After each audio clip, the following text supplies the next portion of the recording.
Hello. জি sir, শুনতে পাচ্ছি। আচ্ছা, আচ্ছা, এখন মনে হয় ঠিক আছে। দেখতে পাচ্ছ তো না স্ক্রিন এখন? জি স্যার, দেখতে পাচ্ছি স্যার। আচ্ছা, ঠিক আছে। Thank you.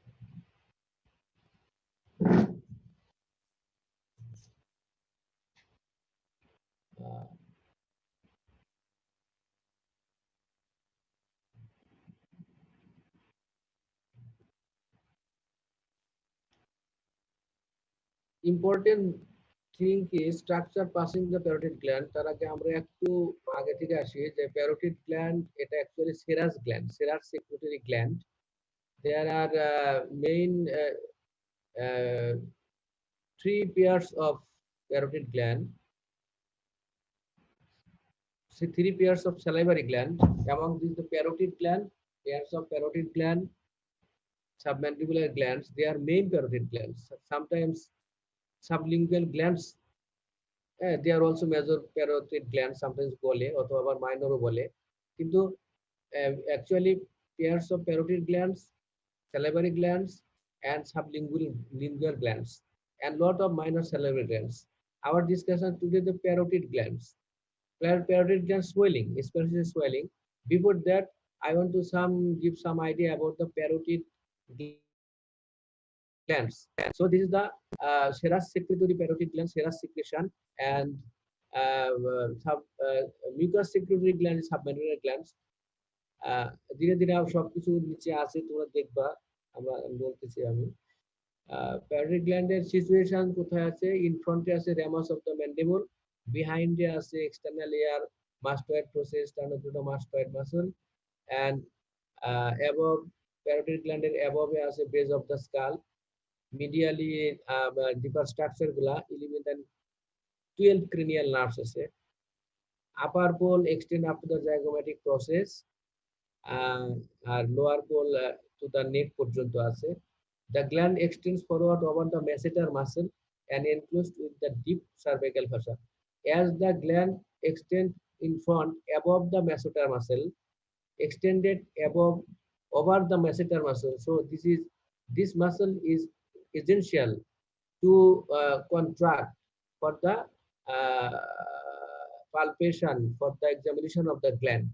আমরা যখন এক্সামিনেশন করি তখন ম্যাসেটার মাসল কন্ট্রাক্ট করে অবস্থায় এবং রিল্যাক্স অবস্থায় করতে হয়, যে গ্ল্যান্ডটা প্যারোটিড গ্ল্যান্ড ম্যাসেটার মাসলের সাথে ফিক্সড অর নট ফিক্সড। যদি ফিক্সড হয় তাহলে ম্যালিগন্যান্ট, আর যদি ফিক্সড না হয় তাহলে বিনাইন। আমরা ওই যে ধীরে ধীরে দেখাবো, সামনে দেখো। প্যারোটিড গ্ল্যান্ডে এমনি ছবি একটা দেখানো হয়েছে, আমরা বলছি above above above in front behind সব এখানে দেওয়া আছে। অ্যাবভে আমরা জানি যে base of the skull, zygomatic process পর্যন্ত, রেমাস অফ দ্য ম্যান্ডিবল, পিছনে sternocleidomastoid, near lobule mastoid process, এটা একটু আগে বলা হলো। Structure run through the parotid gland, important branches of facial nerve, terminal branches of the external carotid artery, the retromandibular vein. The gland is divided into superficial part and deep part. Superficial part 80% and deep part 20%. So it is important what are the structure passes through the parotid gland. তোমরা অ্যানাটমিতেও পড়ছো, এটা তো এগুলো মনে রাখতে হবে যে facial নার্ভের ব্রাঞ্চ গুলা কি কি ব্রাঞ্চ ফেসিয়াল প্যারোটিড গ্ল্যান্ডের ভিতর দিয়ে যাচ্ছে, এগুলা তোমাকে মনে রাখতে হবে। এই ব্যাচে ফরেন স্টুডেন্ট আছে? Foreign student? হ্যালো। জি না স্যার। কোন ফরেন স্টুডেন্ট নাই এই ব্যাচে? এটা এ ব্যাচ না? জি স্যার, এ ব্যাচ স্যার। এ ব্যাচ আর বি ব্যাচ কম্বাইন্ড কি স্যার? এমনিতে ব্লকের গ্রুপ এ। ফরেন স্টুডেন্ট আছে? জি না স্যার। আচ্ছা, তাহলে branches passes through the parotid gland, facial branches of the facial nerve, terminal branches of the external carotid artery, retromandibular vein. Important here, the gland is divided into two parts, superficial and deep part, by the branches of facial nerve, These are the branches of the facial nerve: frontal branch, zygomatic branch, buccal branch, marginal mandibular branch, and cervical branch. These are the 5 branches. The parotid gland, these are the causes of parotid gland swelling. Parotid swelling in causes. What are the causes of parotid gland swelling? Answer is sialosis, sialolithiasis, sialadenitis, parotid gland cyst, parotid tumor.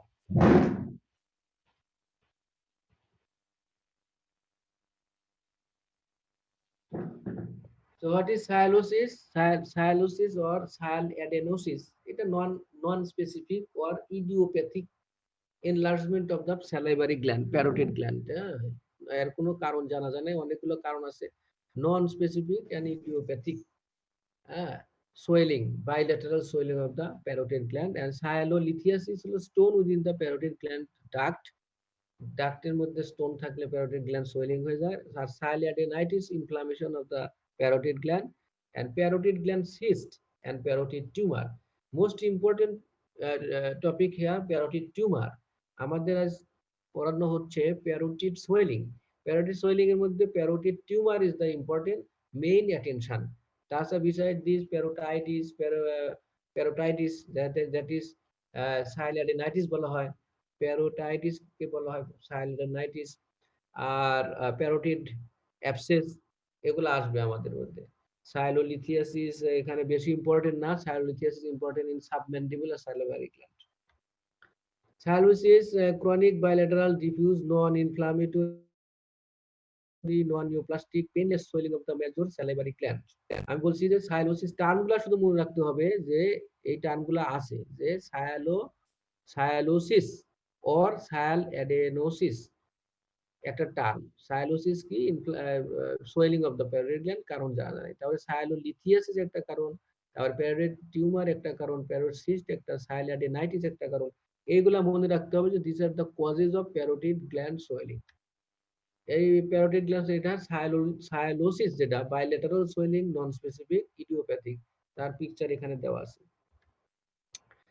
সাইলোসিসের কিছু কারণ এখানে লেখা আছে, non specific. মনে করা হয় যে associated with diabetes, associated alcoholism, liver disease, এগুলা বলা হয়। This is not important, but important is sialolithiasis, salivary duct stone formation, more common in submandibular duct stone formation 80%, than parotid duct stone formation 20%. So sialolithiasis, that is salivary duct stone formation. This salivary duct stone formation, this stone formation more common in submandibular salivary gland, but less common in parotid gland. So তাহলে কেন, প্রশ্ন হবে কেন, সেটা হবে parotid গ্ল্যান্ডে কম থাকার কারণে একটা কারণ, secretion is thin, serous secretion হওয়ার কারণে, আর সাবম্যান্ডিবুলারে গ্ল্যান্ডের সেক্রেশন ঠিক, মিউকাস সেক্রেশন হওয়ার কারণে। আরেকটা কারণ হলো প্যারোটিড গ্ল্যান্ডের যে ডাক্ট ওপেন করে, এটা more or less oblique or vertical, আর সাবম্যান্ডিবুলার সালাইভারি গ্ল্যান্ডের যে ডাক্ট, এর যা ডিরেকশন, এটা হরাইজন্টাল। সো সামহট স্ট্যাগনেশনের চান্স বেশি এখানে, any stagnation, stone formation. So more common stone formation in submandibular salivary gland, less common in parotid gland. Parotid duct stones are radiolucent, এটা X-ray তে দেখা যায় না। কোথায় থাকে? located at the distal aspect of the parotid duct, usually একবারে parotid duct যেখানে open করছে at the vestibule of the mouth, opposite the crown of upper second molar tooth. এটা একটা প্রশ্ন যে প্যারোটিড গ্ল্যান্ডের ডাক্ট কোথায় ওপেন করে। তোমরা অ্যানাটমিতেই এইসব প্রশ্ন পেয়েছো, যে where parotid duct open, answer at the vestibule of the mouth, opposite the upper second molar tooth. আর স্টোনটা এসে ইম্প্যাক্টেড হয় একবারে ওপেনিং এর কাছাকাছি। Parotid gland sialography is usually required to identify, যেহেতু স্টোনটা এক্স-রে তে পাওয়া যাচ্ছে না, তাহলে কিভাবে আমরা পাবো? সাইলোগ্রাফি করতে হয়। সাইলোগ্রাফি মানে প্যারোটিড প্যাপিলা যে আছে, ওখান দিয়ে খুব চিকন একটা টিউবের মতো ঢুকে এখান থেকে ডাই দেওয়া হয়, ডাই দিয়ে এক্স-রে করলে দেখা যায় যে এখানে রেডিওলুসেন্ট সামথিং আছে। হ্যাঁ, ডাই পাস হয়েছে উপরের দিকে, নিচে একটা জায়গায় ডাই নাই। Treatment option endoscopic retrieval, lithotripsy, papillotomy over the inserted probe. Treatment easy. General সার্জনরা যেটা করবে, যদি দেখা যায় যে মুখের কাছে এসে আসে, হ্যাঁ, এক্সামিনেশন করবা, পালপেট করবা, দেখা যাচ্ছে একবারে মুখের কাছে, হ্যাঁ, ওপেনিং এর কাছে, তাহলে ইনসিশন দিয়ে দাও, স্টোনের উপরে ইনসিশন দাও, অথবা একটা প্রোব ঢুকায় দাও সাইড দিয়ে, প্রোবের উপরে ইনসিশন দেয়, ইনসিশন দিয়ে স্টোনটা বের করা যায়। তাছাড়া অ্যাডভান্স কিছু টেকনিক আছে, তারা না ইএনটি স্পেশালিস্টরা তারা করবে, তারা করে এন্ডোস্কোপি, রিট্রাইভাল এন্ডোস্কোপি লাগায় এখানে ডাক্টের ভিতর দিয়ে, তারপর লিথোট্রিপসি করে ভেঙে দেয়। আর প্যাপিলোটমি আমরা করি, হ্যাঁ, করে প্যাপিলোটমি ওভার দ্য স্টোনের উপরেও ইনসিশন দেওয়া যায়, অথবা প্রোব ঢুকানোর পরেও দেওয়া যায়, প্রোবের উপরেও দেওয়া যায়। যাক, এটা খুব কমন না। এখানে পিকচার দেখো যে প্যারোটিড ডাক্ট স্টোন, এই যে এখানে দেখা যাচ্ছে প্যারোটিড ডাক্ট স্টোন, এইখানে দেখাই যাচ্ছে। আর তোমরা, it is very easy to diagnose. তুমি যদি পেশেন্টকে জিজ্ঞেস করো, পেশেন্ট নিজেই বলবে যে ব্যথা, হ্যাঁ, মুখের এক সাইডে, হ্যাঁ, ফেসের এক সাইডে ব্যথা, কানের নিচের দিকে খুব ব্যথা, এই ব্যথাটা খাবার সময় ব্যথাটা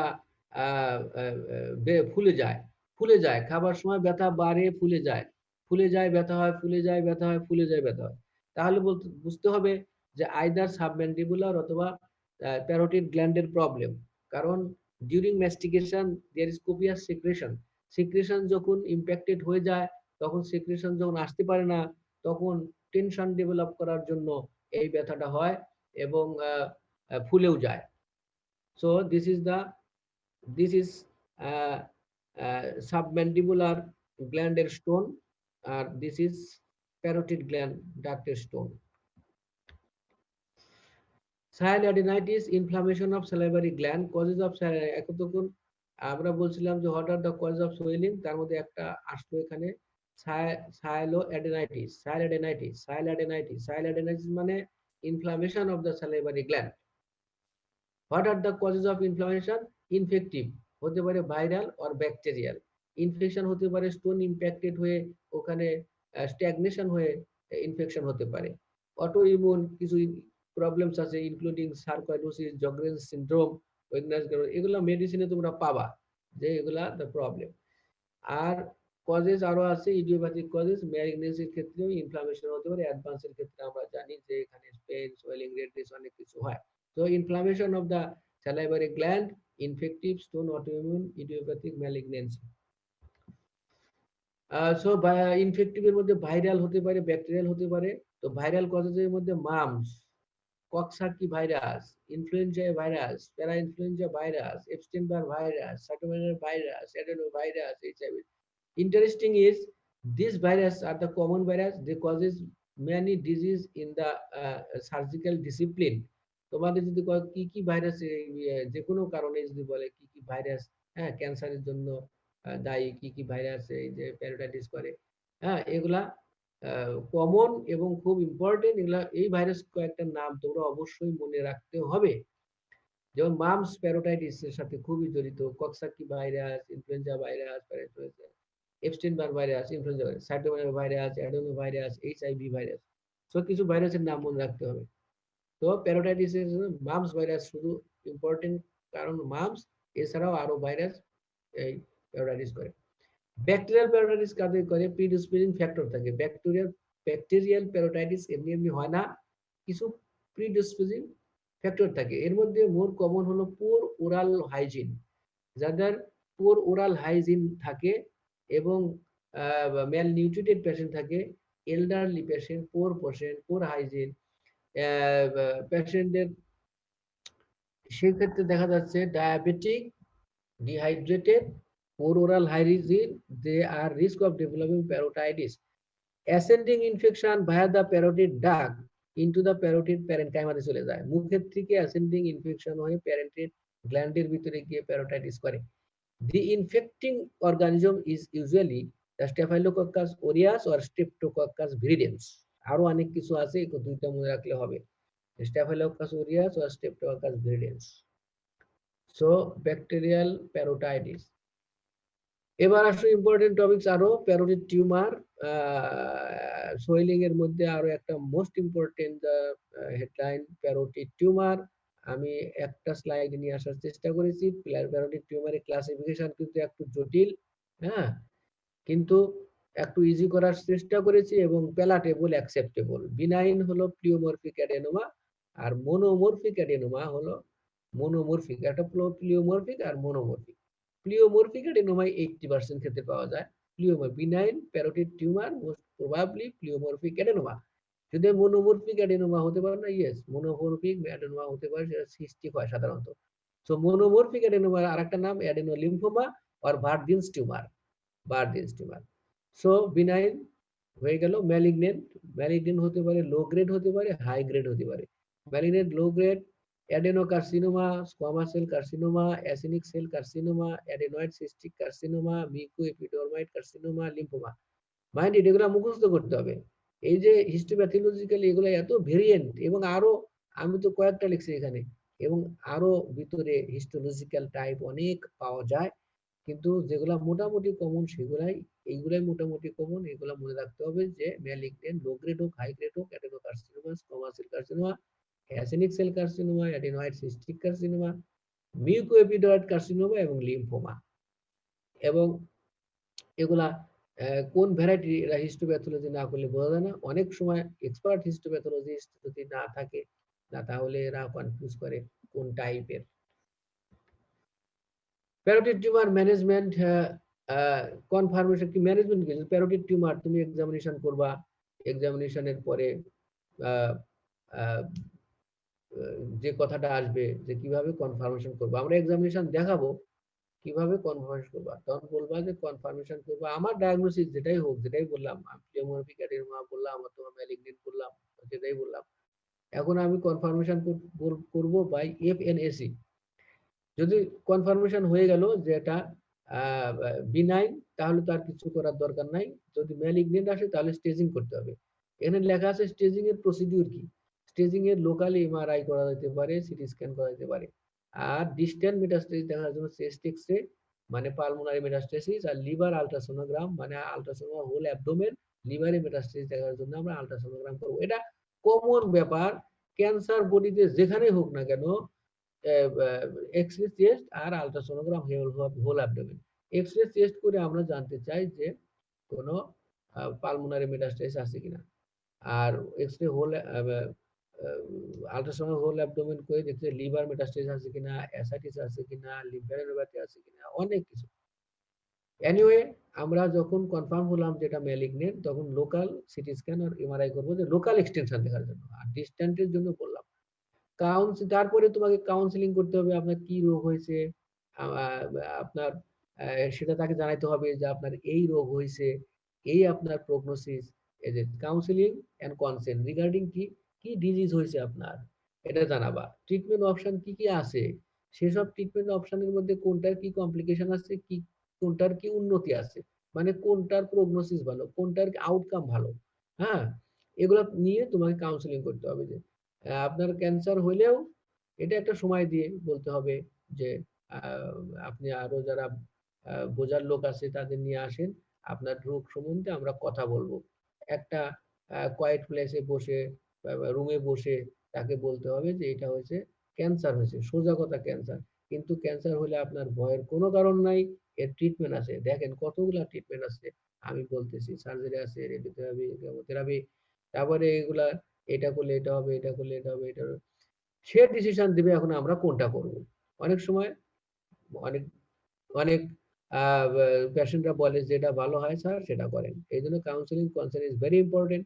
এই পার্টটা আমাদের দেশে নাই, এটা একটা সমস্যা। রয়্যাল কলেজে এই পার্টটা খুব ভেরি স্ট্রং, এই জন্য সমস্যা হয় না। Anyway, investigation for the fitness of the operation under G. তারপরে তুমি আরো ইনভেস্টিগেশন করবা যে অপারেশন করবো এখন যে, যদি পেশেন্ট কনসেন্ট দেয় যে অপারেশনের দিকে যান, তাহলে এগুলা ফিটনেস দেখবা, না হলে তো দেখার দরকার নাই। প্যারাটিউমার সার্জিক্যাল অপশন, তাহলে সার্জিক্যাল একটা সার্জারি, সার্জারির মধ্যে আবার ভাগ আছে, একটা সুপারফিশিয়াল প্যারোটিডেক্টমি আর রেডিক্যাল প্যারোটিডেক্টমি। তোমরা জানো সুপারফিশিয়াল প্যারোটিডেক্টমি, যেটা সুপারফিশিয়াল প্যারোটিডেক্টমি মানে কি, যে গ্ল্যান্ডের 80%, হ্যাঁ, আমরা রিমুভ করতে পারবো। মানে সুপারফিশিয়াল পার্টটা 80% আর ডিপ পার্ট হলো 20%। সুপারফিশিয়াল প্যারোটিডেক্টমি আমরা করি বিনাইন কেসে, আর রেডিক্যাল প্যারোটিডেক্টমি করি high grade malignant tumour. Superficial অবশ্য লো গ্রেডেও করা হয় অনেক সময়। সো সোজা কথা, superficial parotidectomy for benign, radical parotidectomy for malignant. এখন সুপারফিশিয়াল প্যারোটিডেক্টমি করতে গেলে স্টেপস কি কি আছে, এখানে একটা ইম্পর্টেন্ট জিনিস আছে, এই জন্য বলতে চাই যে ইনসিশন যে দেয়, ইনসিশনটার নাম কি? ইনসিশনটার নাম হলো lazy S incision. Lazy S তোমরা দেখবা, lazy S incision. So steps কি? স্টেপস দি হেডলাইন বলি, incision and development of the skin flap, mobilisation of the gland, localisation of the facial nerve trunk. Facial nerve trunk যদি localisation না করো আর trunk যদি division হয়ে যায়, তাহলে facial nerve paralysis হয়ে যাবে। Facial nerve paralysis is the dangerous complication of the parotid surgery. Mind it, parotid surgery complication কি? Facial nerve injury. Dissection of the gland of the facial nerve R closure. তাহলে এগুলা হলো steps. আমরা একটু তাড়াতাড়ি যেতে হবে। আচ্ছা, এই দেখো lazy S incision, lazy S incision, lazy S incision. এই লেজি এস ইনসিশন এখানে লেখা আছে the most usually come lazy S incision. এটা কি? Pre auricular mastoid cervical. লেজিয়াসটা কি না? Pre auricular mastoid cervical. এটা লেখা আছে lazy S pre auricular mastoid cervical. তিনটা পার্ট আছে ইনসিশনের, হ্যাঁ, প্রি অরিকুলার, এখানে মাস্টয়েড, আর এটুকু সার্ভাইকাল। প্যারোটিড গ্ল্যান্ডের incision, surgery incision. Radical parotidectomy একই ইনসিশন দেওয়া হয়, কিন্তু removal of the total parotid gland, division of the facial nerve trunk. যেহেতু এই গ্ল্যান্ডটা নার্ভ কি ইনভলভ করছে, ফেসিয়াল প্যারালাইসিস হয়েছে, তো ফেসিয়াল প্যারালাইসিস হলে নার্ভ ট্রাঙ্কটাও ডিভাইড করা হয়। নার্ভ ট্রাঙ্কটাও নার্ভ সহ উঠায় ফেলায় না ভালো হয়। Removal of the ipsilateral masseter muscle, ipsilateral neck dissection for removal of the metastatic cervical lymph node. তাহলে বলা হয় যে রেডিক্যাল প্যারোটিডেক্টমির ক্ষেত্রে আমরা কি কি ফালাবো? হ্যাঁ, টোটাল গ্ল্যান্ডটা আমরা রিমুভ করব, ফেসিয়াল নার্ভের ট্রাঙ্ক সহ রিমুভ করব। তারপরে বলছে ট্রাঙ্ক সহ রিমুভ করবা, এটাকে আবার রিকনস্ট্রাকশন করা যায় নাকি? রিকনস্ট্রাকশন করা অনেক সময় সম্ভব, হ্যাঁ, অনেক সময় বেশিরভাগ ক্ষেত্রে সম্ভব না, এটা অনেক কথা বলতে হবে সেটা। Removal of the ipsilateral masseter muscle ফেলাবো, মেসেটার মাসল ফেলাই দেবো। ইপসিলেটার নেক ডিসেকশন করতে হবে, হ্যাঁ, সার্ভাইকাল লিম্ফ্যাটোমি যদি থাকে নেক ডিসেকশন করতে হবে ম্যালিগন্যান্ট হইলে, এগুলো মনে রাখতে হবে। Complication of parotid gland surgery, এটা আরো বেশি করে মনে রাখতে হবে। তোমরা সার্জারি এতক্ষণ যাই পড়লা, এত ডিপ হয়তো খুব ডিপও না, সুপারফিশিয়াল, অনেকে একটু ভালো করলে তাকে ধরা হয় বায়ো বোর্ডে। তবে এইটা সবাইকে কমনলি যে complication of parotid gland surgery, haematoma formation, seroma collection, infection, facial numbness, pre pre permanent numbness of the ear lobule due to great auricular nerve transection, temporary or permanent facial paralysis due to facial nerve transection, Frey's syndrome. এখন তোমরা direct একটা জিনিস বলতে হবে, facial paralysis. Facial nerve paralysis এটা temporary হতে পারে, permanent হতে পারে। টেম্পোরারি কেন? ডিউরিং অপারেশন তুমি হ্যান্ডেল করছো, নার্ভকে ডিস্টার্ব করছো, ইডিমা ফর্মেশন হয়েছে, কম্প্রেশন হয়েছে, ব্যান্ডেজ ট্যান্ডেজ দেওয়া হয়েছে, অপারেশনের পরের দিন দেখবা মুখটা বাঁকা হয়ে আছে, কিন্তু ডোন্ট ওয়ারি, এই ইডিমা সাবসাইড করবে, হ্যাঁ, তারপরে যে একটু ট্রমা ছিল আশেপাশে এগুলা সব সাবসাইড করলে আবার সে পুরো ভালো হয়ে যাবে। এই জন্য বলা হয় টেম্পোরারি আর পার্মানেন্ট। তোমরা এত কিছু না বললেও ফেসিয়াল প্যারালাইসিস একটা, হ্যাঁ, facial paralysis, haematoma formation, seroma formation, infection, facial numbness, facial paralysis. আর হলো যে এয়ার লোবিউল, এটা ইম্পর্টেন্ট ধরে, যে ear lobule numbness, numbness of the ear lobule কি জন্য? অপারেশনের সময় গ্রেট অরিকুলার নার্ভটা আমরা ট্রানসেকশন করি, ডিভিশন করি, এই জন্য permanent numbness of the ear lobule হয়। আর একটা আছে ফ্রেশ সিনড্রোম। ফ্রেশ সিনড্রোম কি? এটা আলাদা ব্যাপার, অনেক কথা বলতে হবে, আজকে থেকে সময় কম। আচ্ছা, and complication of parotid tumour surgery, এক নম্বর কথা ফেসিয়াল প্যারালাইসিস। এই দেখো একটা ফেস, দেখো দেখা যাচ্ছে যে এটা কোন সাইডের ফেসিয়াল নার্ভ প্যারালাইসিস হয়েছে? হ্যালো, হ্যালো, স্যার রাইট সাইডে। রাইট সাইডে ফেসিয়াল নার্ভ প্যারালাইসিস হয়েছে, এই জন্য ইনট্যাক্ট লেফট সাইড টেনে, লেফট ইনট্যাক্ট লেফট সাইডের muscles they pull their own side. Very good.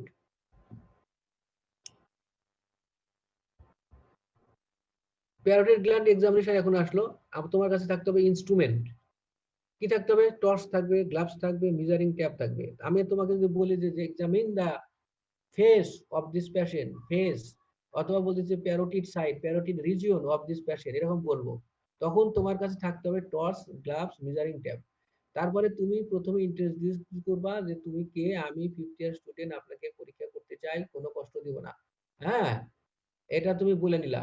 যদি কষ্ট দেই তাহলে আমাকে বলবেন, আমি পরীক্ষা করা বন্ধ করব। শুরু হয়ে গেল তোমার পরীক্ষা, কিন্তু তোমার সাথে এগুলা থাকবে। এখন এক্সামিনেশনের সময় তোমার মাথার মধ্যে থাকতে হবে attention, give attention to the position of the patient. পেশেন্টের পজিশন কেমন আছে, পেশেন্ট কি শুয়ে আছে নাকি বসে আছে, পেশেন্টের পিছনে জায়গা আছে কিনা, এই পেশেন্টের পিছনে জায়গা থাকতে হবে।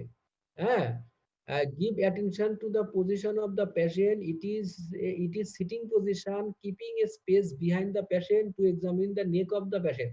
তুমি পেশেন্টকে আমরা ইচ্ছা করে ওয়ালের সাথে চেয়ারে বসা রাখবো বা টুলের বসা রাখবো, টুলের মধ্যে বসা রাখবো ওয়ালের সাথে। তুমি এক্সামিনেশন করা শুরু করলা, তোমার নাম্বার কমে গেল, তখন টিচার আমি নিজেই কোনাতে, তুমি যে পিছনের নিম্ন এক্সামিনেশন কিভাবে করবা সেটা তো আগে থেকে করতে হবে। ও তার সাথে কথা বলতে হবে যে আপনি একটু সামনে এসে বসেন। হ্যাঁ, খালি বললে হবে না, সাথে আবার হেল্প করতে হবে, তাড়াতাড়ি হবে। তাহলে আমরা বুঝলাম ইউর পোটেন্সি, যে পিছনে দাঁড়াইয়া তুমি লিম্ব নোড এক্সামিনেশন করতে চাও, এই জন্য কি অবস্থায় আছে পজিশন দেখবা। তারপরে এক্সপোজার, এক্সপোজার কি head to supraclavicular fossa, ensure adequate light, এগুলো আছে কিনা। তুমি মাথার মধ্যে টুপি আছে, মাথার মধ্যে আরো কি কাপড় টাপড় থাকে মেয়েদের অনেক সময়, তারপরে গগলস থাকে, স্পেকটিকলস থাকে, এগুলা সব খুলতে হবে রে বাবা। মাথার থেকে সুপ্রাক্লাভিয়ার রিজন পর্যন্ত এক্সপোজার, তাহলে এগুলা দেখলে প্রত্যেকটা নাম্বার আছে। কিভাবে বসছে, কিভাবে কাপড় টাপড় খোলা আছে কিনা, এক্সপোজার আছে, লাইট ঠিক মতো আছে কিনা, অন্ধকার করে রাখলো। হ্যাঁ, tell the patient to remove extra cloth, cap, spectacle. তাহলে এরকম বসলো এবং সুপ্রাক্লাভিয়ার রিজন পর্যন্ত এক্সপোজড, তারপরে তুমি এখন এরকম শুরু করবা। This is the right parotid gland. You can see the swelling in the right parotid gland. Normally, there lies a hollow in below the lobule of the ear. If that hollow is obstructed, that means the parotid is small. Otherwise, there may be some swelling, but here you can see that hollow is obstructed. So this swelling is of the parotid gland. Now you have to see the extent, the size, shape, and the consistency of the swelling. You have to see the temperature, or you have to see for any scar on the skin color. Now ask the patient to clench his mouth so that his biceps can become proud, and you have to check the mobility of that swelling. And here the patient is having the contracted etc. We are checking for the mobility of the swelling. You have to see the skin color, scar, any width, temperature, tenderness, any presence of any fistula, etc.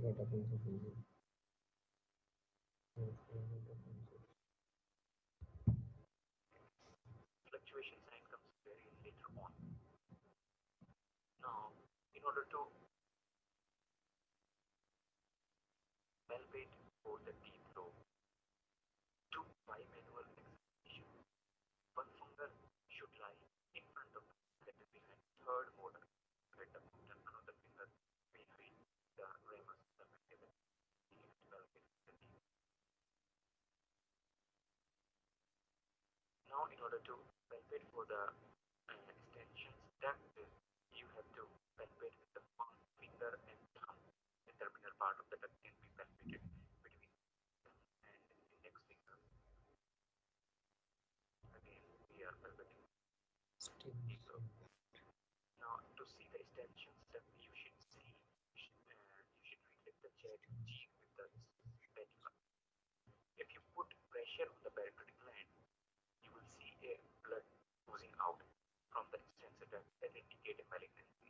If pus comes, that means suppurative parotitis is there.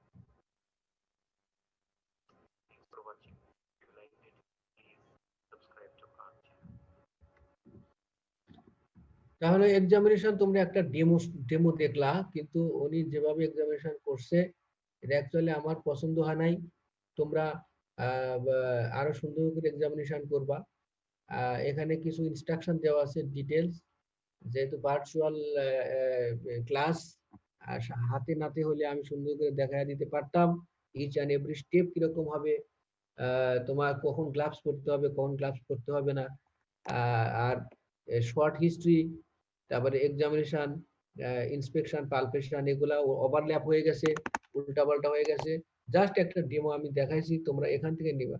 প্রথমেই যখন তুমি position, light tight এগুলো সব ঠিক করলা,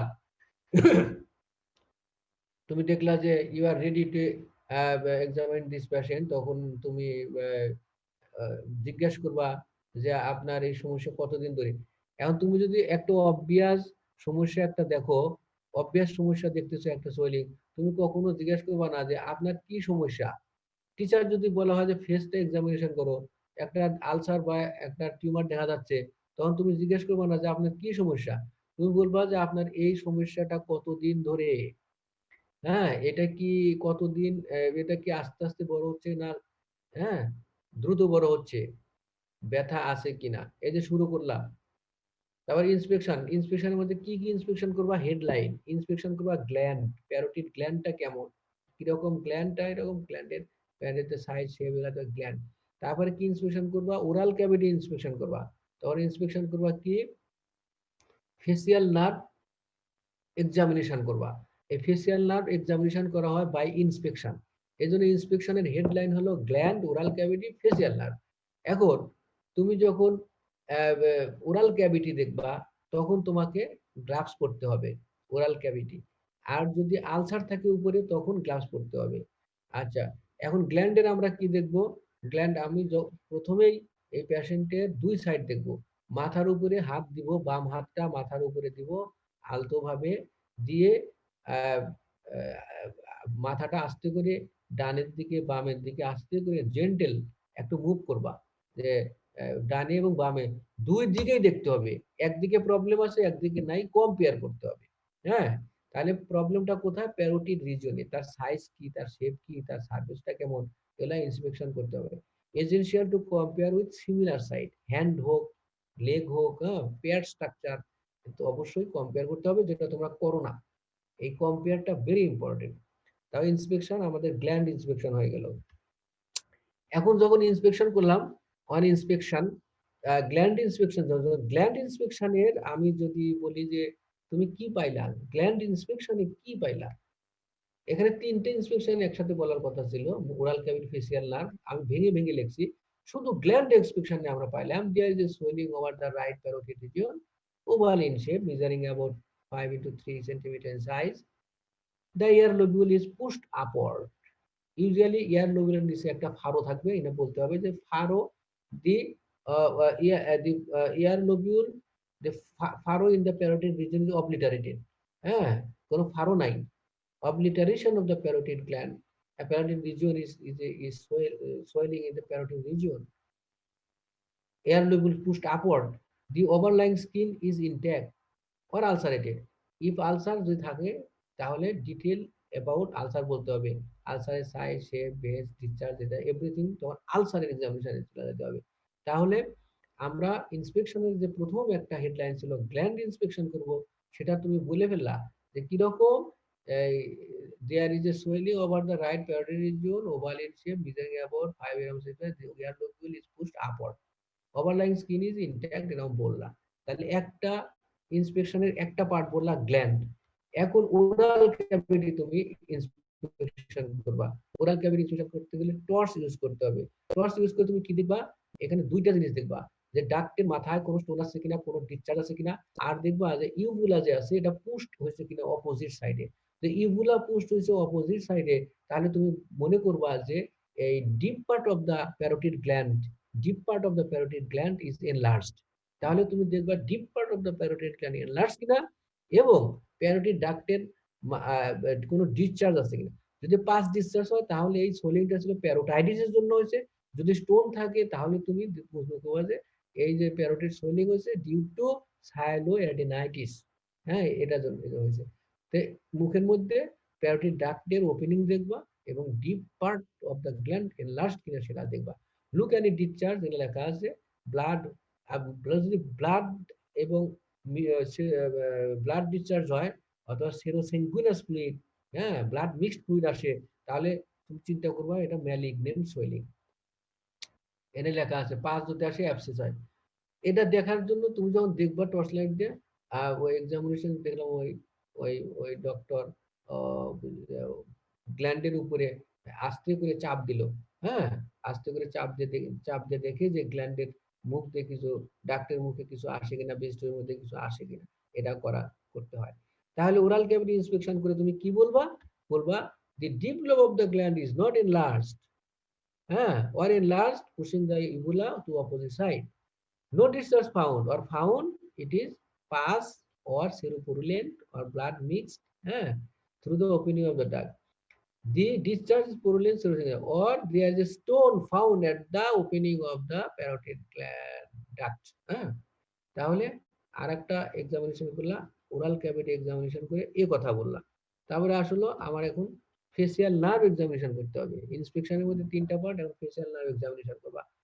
facial nerve examination করতে গেলে কি করতে হবে? Look up, close eyes, puff and show teeth, এগুলো বলতে হবে। যে আপনি উপরের দিকে তাকান, আপনি চোখ বন্ধ করেন, আপনি মুখ ফুলান, হ্যাঁ, আপনি মুখটা ফুলান, বাসি ফুট মতো দিতে থাকেন, আর দাঁত দেখান। এই যে কয়েকটা কথা, এগুলা এক্সামিনেশন করার জন্য লাগে, ফেসিয়াল নার্ভ এক্সামিনেশন করার জন্য লাগে। এই যে লুক আপ দেখো, আমি এখানে দেখাইছি, এই চিত্র দেখো, আগে দেখো, there are 5 terminal branches of facial nerve: temporal branch, zygomatic branch, buccal, marginal, mandibular and cervical. তোমরা জানো যে এই টেম্পোরাল ব্রাঞ্চ এই রিজনকে সাপ্লাই দেয় forehead. Zygomatic is responsible for the closing of the mouth. Buccal, marginal, mandibular এটা হেমিফেসকে, lip, upper lip, lower লিপের মুভমেন্টে কন্ট্রোল করে। Cervical is the wrinkling of the skin in the neck, এটা করে। যা হোক, যে কোনো একটা ব্রাঞ্চ যদি ড্যামেজ হয়ে যায়, তুমি পরীক্ষা করে সেটা ইলিসিট করতে পারবা, এবং সেটাই করার নাম হলো এক্সামিনেশন। তার টেম্পোরাল জাইগোমেটিক আবার দেখানো হয়েছে, এখানে আবার আসো একই জিনিস। এখানে দেখো লুক আপ, আমি বললাম যে আপনি উপরের দিকে তাকান, কিন্তু মাথাটা স্টিডি থাকবে, মাথা উপরের দিকে, মাথাটা কিন্তু ঠিক থাকবে, মাথা ঠিক থেকে আপনি উপরের দিকে, ছাদের ফ্লোর যেটা, ছাদের দিকে আপনি, এই জন্য মাথার উপরে হাত রাখতে হবে একটা, মাথার উপরে হাত রাখো, আর আপনি বলো যে আপনি উপরের দিকে তাকান। তখন উপরের দিকে তাকালে দেখা যাবে যেদিকে প্যারালাইসিস সেখানে রিঙ্কলিং নাই। এই পেশেন্টের কোন দিকে ফেসিয়াল প্যারালাইসিস আছে? হ্যালো স্যার লেফটে। কোন ব্রাঞ্চ প্যারালাইসিস আছে? জাইগোমেটিক। না ভাই, ফ্রন্টাল ব্রাঞ্চ। আমি তো চোখ বন্ধ করতে বলি নাই, আমি বলছি উপরের দিকে তাকান। আমি দেখতেছি রিঙ্কলিং অফ দা ফোরহেড, দেখো রাইট সাইডের রিঙ্কলিং আছে, লেফট সাইডের রিঙ্কলিং নাই। Is it clear?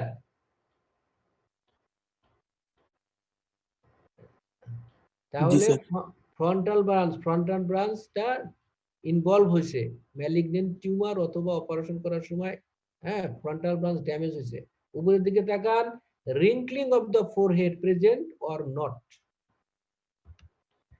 এখন বলতেছে চোখ বন্ধ করেন, সে চোখ বন্ধ করতে পারছে, তারপরেও তুমি চোখটা খোলার চেষ্টা করবা। এটা যদি তুমি চোখ ইজিলি খুলতে পারো, তাহলে বলতে হবে যে এটা ইনভলভ, মানে weakness of the zygomatic branch, weakness দেখার জন্য এটা করতে হয়। চোখ বন্ধ করেন, করতে পারলো, আলতো ভাবে বন্ধ করলো, তারপরে যদি তুমি একটু খোলার চেষ্টা করবা, আমি খোলার চেষ্টা করবো, আপনি করতে দিবেন না, তাহলে উইকনেসটা বোঝা যাবে। দেখা যাচ্ছে যে না, একাই খুলিতে পারি, তাহলে weakness of the zygomatic branch ও জাইগোম্যাটিক ব্রাঞ্চ ইজ ইনভলভ। তাহলে বন্ধ করার পরে আবার খোলার একটু চেষ্টা করতে হবে। That's good. এখানে দেখো ক্লোজে যায়, এখন বলতেছি আমরা ওই একই কথা, চোখ সে বন্ধই করতে পারলো না, একটা চোখ বন্ধ করতে পারলো, এই জন্য আমি খোলার চেষ্টা করলাম, আর একটা তো চোখ বন্ধই করতে পারলো না, তাহলে তো খোলার কোনো প্রচেষ্টা নাই। তুমি যদি আবার খোলার এটা চেষ্টা করো তাহলে ঠিক হবে না, কারণ সে বন্ধই করতে পারে নাই। তাহলে এখানে কোন সাইডে ফেসিয়াল প্যারালাইসিস? এরা hemifacial paralysis of the right side. এই পেশেন্টের রাইট সাইডে পুরা প্যারালাইসিস। হ্যাঁ, সে দাঁত দেখাতে গেলে এরকম দাঁত দেখাবে, চোখ বন্ধ করতে গেলে এরকম চোখ বন্ধ, একদিকে বন্ধ হবে আর একদিকে বন্ধ হবে না। এটা ফেসিয়াল নার্ভের উপর বেশি জোর দিতে হবে যে প্যারোটিড গ্ল্যান্ড সোয়েলিং এক্সামিনেশন করার জন্য, এই জন্য এত কিছু। এখন আপনি মুখটা ফুলান, মুখটা ফুলাইলো, ফুলানোর পর দেখবা যে তার স্ট্রেংথ দেখবা। ফুলাইতে পারলো, ফুলাইতে পারলো না। যদি ফুলাইতে পারলোই না, হ্যাঁ, তখন তো কিছু দেখার নাই। আর ফুলাইতে পারলো তখন দেখবা স্ট্রেংথ দেখবা। হ্যাঁ, নিজেরটার সাথে কম্পেয়ার করবা যে উইক আর উইক না। দাঁত দেখাইতে গেলে সেই রকম করে দাঁত দেখাবে। হ্যাঁ, আচ্ছা, এখন আমাদের কিন্তু ইন্সপেকশন শেষ। Gland inspection, oral cavity inspection, facial nerve examination, প্রত্যেকটা আমরা একটা ডেমনস্ট্রেশন দিয়ে গেছি। এখন পালপেশন। পালপেশন হেডলাইন কি? Gland palpation, oral cavity palpation, cervical lymph node pulsation. Inspection আর পালপেশনের মধ্যে এখানে হেডলাইনের পার্থক্য হলো, ওইখানে ফেসিয়াল নার্ভ এক্সামিনেশন করছিলাম,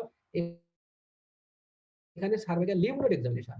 সার্ভাইকাল লিম্ফ নোড এক্সামিনেশন, এগুলো তোমরা ভুলে যাবা যে আমি মনের মধ্যে আগে থেকে রাখতে হবে যে গ্ল্যান্ড আমি পালপেট করবো, ওরাল ক্যাভিটি পালপেট করবো এবং সার্ভাইকাল লিম্ফ নোড পালপেট করবো। মাইন্ড ইট, যখন ওরাল ক্যাভিটি এক্সামিনেশন করবা তখন অবশ্যই গ্লাভস পরতে হবে, গ্লাভস পরতে হবে, তখন গ্লাভস পরে এটা করবা। তুমি যদি একটা গ্লাভস পরো তাও হবে। রাইট সাইডে তার রাইট সাইডের সমস্যা, যদি রাইট প্যারোটিড গ্ল্যান্ডের সমস্যা হয় তাহলে ডাইন হাতের গ্লাভসটা পরলেই হবে। বাম হাত তো বাইরে থাকবে, ডাইন সাইডটা, ডাইন হাতটা ভিতরে চলে যাবে তোমার। এখন পালপেশনের মধ্যে কি কি করব? প্রথমে টেম্পারেচার দেখব, তারপর টেন্ডারনেস দেখব, তারপর সারফেস মার্জিন, কনসিস্টেন্সি, মোবিলিটি দেখব। এগুলো আবার ডিসক্রিপশন আসবে। হ্যাঁ, টেম্পারেচার যখন দেখবা, টেন্ডারনেস যখন দেখবা, তখন আবার জিজ্ঞেস করবা ব্যথা আছে কি না। যদি বলে ব্যথা আছে তাহলে জেন্টেল, জেন্টেল, ভেরি জেন্টেল। আচ্ছা, তাহলে আমরা অন পালপেশন দেখো কি একটা আসতে পারে পালপেশনে, যে তোমার এক্সপ্লানেশন আসতে পারে temperature over the swelling is normal or raised. এখন কখন রেইজড তুমি জানো, রেইজড হতে পারে অ্যাবসেস হলে রেইজড হতে পারে, ম্যালিগন্যান্সিতে রেইজড হতে পারে। নন টেন্ডার কখন হবে? Pleomorphic adenoma, benign tumour of parotid gland. হ্যাঁ, টেন্ডার হতে পারে অ্যাবসেসে, malignancy. Margin is well defined, হ্যাঁ, not well defined, malignant, benign. Surface is smooth, হ্যাঁ, or irregular and firm, hard in consistency or firm in consistency or soft in consistency, mobile in one direction, both in relaxed and underlying masseter muscle contraction। তাহলে mobility দেখতে হবে, relax condition, এবং করতে হবে দাঁতের সাথে দাঁত লাগান, দাঁতের সাথে দাঁত লাগান। হ্যাঁ, তারপরে মোবিলিটি দেখবা, তাহলে আন্ডারলাইং মাসকুলার কন্ট্রাকশন করেও মোবিলিটি দেখবা। Movement is restricted in relax condition but fixed in muscular contraction. The tumor is hard and fixed both with underlying structure and overlying skin। এই যে আজ হলো আমি একটা ডিসক্রিপশন দিছি, এটা সব ডিজিজ মিলিয়ে দিছি, বিনাইন, ম্যালিগন্যান্ট, প্যারোটাইটিস। এখন আবার আলাদা আলাদা তোমাদের বলতেছি, দেখো এরকম হবে। যদি বিনাইন প্যারোটিড টিউমার হয় এইগুলা, ফরগেট আদার্স, এরকম বলবা। The temperature of the swelling is normal, non-tender, margin is well defined, surface is smooth, firm in consistency, mobile in one direction, both in relaxed and underlying muscular contraction.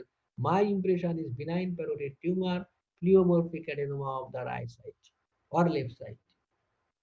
Is it clear? এখন এরকম একটা description আসবে, তখন বলবো তুমি examination শেষ হয়ে গেল, তুমি কি পাইলা? হ্যাঁ, তখন তুমি কিন্তু হিস্ট্রিতে শুরু করতে হবে। এক্সামিনেশন শেষ হলে তুমি হিস্ট্রিতে শুরু করবা। হিস্ট্রি মানে শর্ট হিস্ট্রি। হ্যাঁ, কি পাইলা? স্যার আমার মনে হচ্ছে benign parotid tumour, most probably pleomorphic adenoma. কেন কেন কেন এটা বললা? তখন একটা একটা এক্সপ্লানেশন দিলা। এক number history sir, long history, ওই যেখানে বললা লং হিস্ট্রি। তারপরে ইন্সপেকশনে আসো, হ্যাঁ, there is no facial nerve involvement. হ্যাঁ, তার পালপেশনে আসো, sir non-tender, non-tender, and it is mobile. It is not fixed to the underlying structure, not overlying structure. Parotid duct is intact. এই যে গেল এগুলা বলবা যে লং হিস্টোরি আছে তার ফেসিয়াল নার্ভ প্যারালাইসিস হয় নাই, ইনভলভমেন্ট নাই, এরা ফার্ম ইন কনসিস্টেন্সি, এরা মোবিলিটিতে মুভ করি আমরা, তাহলে মোবাইল এবং নন টেন্ডার মোবাইল এবং প্যারোটিড গ্ল্যান্ডের ডাকটাও দেখতে হচ্ছে কিচ্ছু নাই, ইন্ট্যাক্ট। তাহলে এই জন্য আমি স্যার বলছি যে এটা benign. On the other hand malignant কেন বললাম স্যার? শর্ট হিস্ট্রিটা শুরু করলাম, তারপরে তারপরে তুমি এখানে শর্ট হিস্ট্রি আর বলবা যে sir temperature slightly raised or not raised, hard in consistency sir, hard in consistency, এবং it is fixed with the underlying structure, it is not move, it does not move in any direction, structure, underlying structure involved, overlying skin involved, হ্যাঁ এলা বলবা unparalleled duct examination, there is serosanguinous or bloody discharge come, তাহলে তুমি বলবা যে আমি এই জন্য ম্যালিগনেন্ট প্যারোটিড টিউমার বলছি। আর অ্যাবসেন্ট যদি হয় তাহলে প্রথমেই তো তুমি শর্ট হিস্ট্রিতে শুরু করে sign of inflammation, redness, swelling, tenderness, যেগুলা থাকে, হ্যাঁ সাইন অফ ইনফ্লামেশন গুলা বলে দেবো। এনিওয়ে, এখন এর আগে বিনাইন প্যারোটিড টিউমার বলছিলাম মনে হয় প্রথমেরটা, বিনাইন প্যারোটিড সোয়েলিং এরকম বললাম। এখন আসো প্যারোটিড অ্যাবসেন্স হলে কিরকম ডিসক্রিপশনটা হবে? Temperature of the swelling is raised. আমরা আছি পালপেশনে। Tender, margin is well defined, surface is smooth, soft in consistency, mobility has not been tested because of the pain. তুমি মুভমেন্ট দেখতে যাওয়া, ব্যথা পাচ্ছে, এটা করতে পারি নাই স্যার, কারণ সে ব্যথা পায়, তোমার মাপ হয়ে গেল।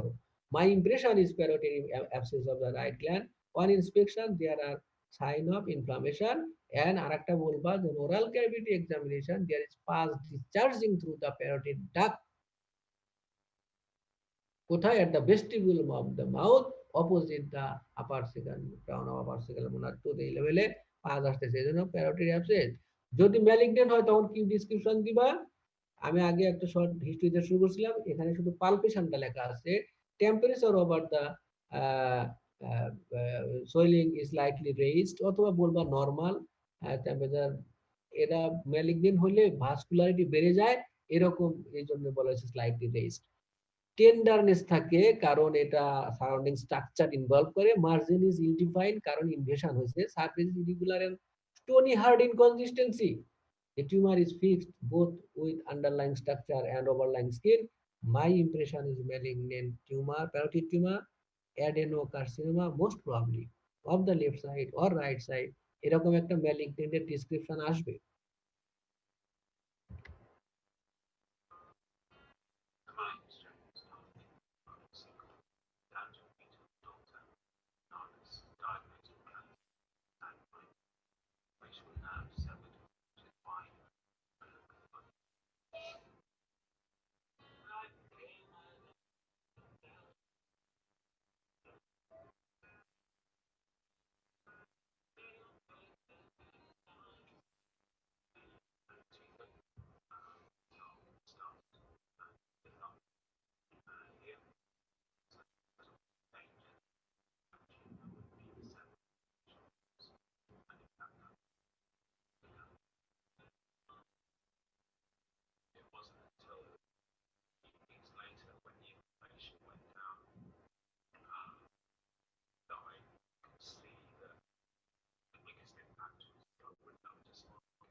সো এগুলা তোমাদের যাতে মনের মধ্যে ইমপ্রিন্ট করার জন্য যে facial nerve paralysis is related with the parotid gland surgery, এইটা মনের মধ্যে রাখার জন্য কেউ যদি কিছুই না পারে, ফেল করতেছে, তাকে ফেল করানো ডিফিকাল্ট হবে যদি ফেসিয়াল নার্ভ প্যারালাইসিস হয়, প্যারোটিড গ্ল্যান্ড সার্জারি করলে সে যদি না বলতে পারে।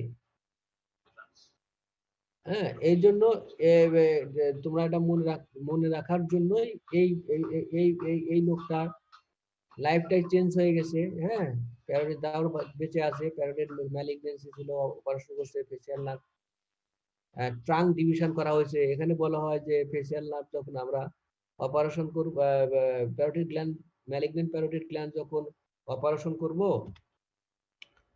ম্যালিগন্যান্ট প্যারোটিড গ্ল্যান্ড অপারেশন করতে গেলে কি করতে হয়? রেডিক্যাল প্যারোটিডেক্টমি করা হয়, রেডিক্যাল প্যারোটিডেক্টমি। তো তখন তো প্যারোটিড গ্ল্যান্ড পুরাটা ফালাইতে হয়, ফেসিয়াল নার্ভ ট্রাঙ্ক থেকে রিমুভ করতে হয়, ম্যাসেটার মাসলকে রিমুভ করতে হয়, সার্ভাইকাল লিম্ফ নোড ডিসেকশন করতে হয়। সাকসেসফুল অপারেশন হলে it is possible to return life. তোমরা কি শুনতে পারতেছো? হ্যালো, জি স্যার। টাইম মনে হয় শেষের দিকে, নাকি আরো পড়াবো? শেষ মনে হয় টাইম, 11:20 না কত, 11:50 মনে হয়। 5 মিনিট আছে। তোমাদের সাথে আমার আবার ক্লাস আছে 16 তারিখে, বার্নের উপরে লেকচার হবে। আচ্ছা, আমার এখানে লেখা আছে যে শিডিউল এ, শুধু এ ব্যাচ ছিল, এ ব্যাচ। হ্যালো, একটু রেসপন্স করো প্লিজ।